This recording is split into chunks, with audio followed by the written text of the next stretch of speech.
Welcome to this week's video, and this week we're looking at a Victorian painting by William Hunt called The Light of the World, which he painted in 1851. And it's an allegory of Christ knocking at the door of the human soul.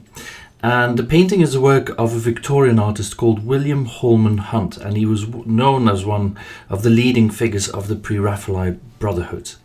He was born in London in 1827, the son of a warehouse manager, and already at the age of 17 he was accepted at the Royal Academy. And then he got to know a few people there in the Royal Academy, and in 1848, together with 5 other artists, he founded the secret society of the Pre-Raphaelite Brotherhood. So this work that we're looking at here is a quintessential example of the Pre-Raphaelites. And why are they called the Pre-Raphaelites? So Pre-Raphaelites, as the name indicates, refers to the time before Raphael, the painter, who was active in the late 15th, early 16th century. And they thought that the purest form of art that was created was in medieval times or in early Renaissance. And so everything that followed after Raphael, they consider it to be of a lesser, I wouldn't say a lesser art form, but less relevant and less important to them. The Light of the World was painted only a few years after the secret society was founded, and it contains all the characteristics of Pre-Raphaelite art, which basically means, first of all, a very strong subject matter, which is, I'd say, of a noble religious nature here.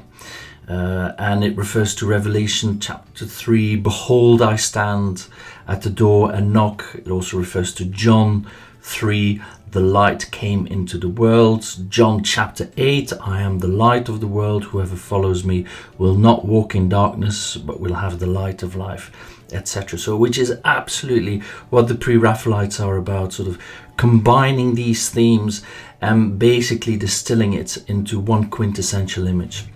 So it has that seriousness that Pre-Raphaelite art is known for, and then it has that extreme attention to detail. If we look at the light here, the plants, the sky, it has that beautiful detail, and also the color tonalities, lastly I'd say, have that very poetic feel to it. And I think the combination of all these elements make this a quintessential work of Pre-Raphaelite art. Okay, time now to delve into the actual painting. So first of all, we see the figure of Jesus, and Hunt painted Jesus wearing a plain white robe, and then combined with a jeweled cloak, clasped with a brooch richly decorated with gems and enamels. And it's this contrast of the very basic plain white robe together with the jeweled cloak. So the humility of Jesus combined with sort of the richness of Christ the King and the way we celebrate Christ.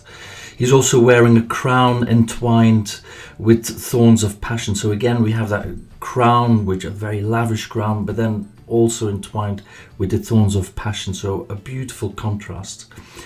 When we look a bit further down, we can see the hands, and the hands show the marks of the nails, which were hammered through them when he was hung on the cross. And then Jesus is knocking at the door with his right hand, whilst his left hand holds the lantern, and his face is showing patience and determination. And then looking a bit further down to Jesus' left hand, we see the lantern, and even there we can see plenty of symbolism.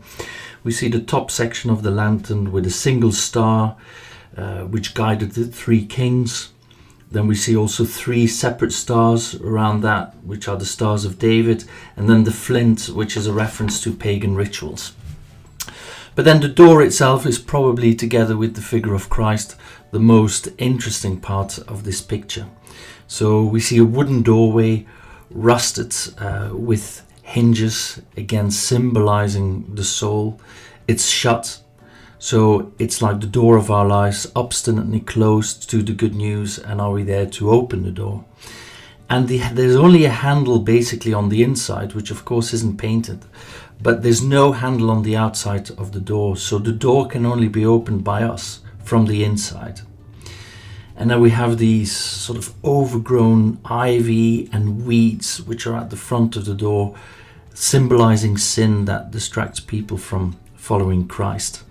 and then we have the bats flying above it, which are a sign of ignorance and darkness. So it's a richness of symbolism.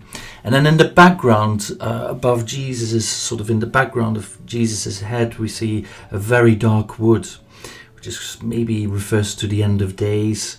I think that was also needed to put the contrast with the luminous halo really to the fore. And I think the whole composition, therefore, is an invitation for all of us to open our lives and hearts to the Lord and let Him bring sort of light into our souls. I think it would be fair to say that the light of the world, the current painting, is certainly a spiritual work as much as a very fine and decorative painting.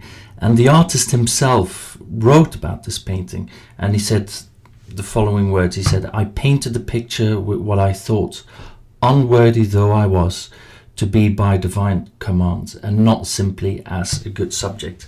And I think sort of that says it all, really, why this has become one of the most important paintings, definitely in 19th century British art and 19th century British Christian art.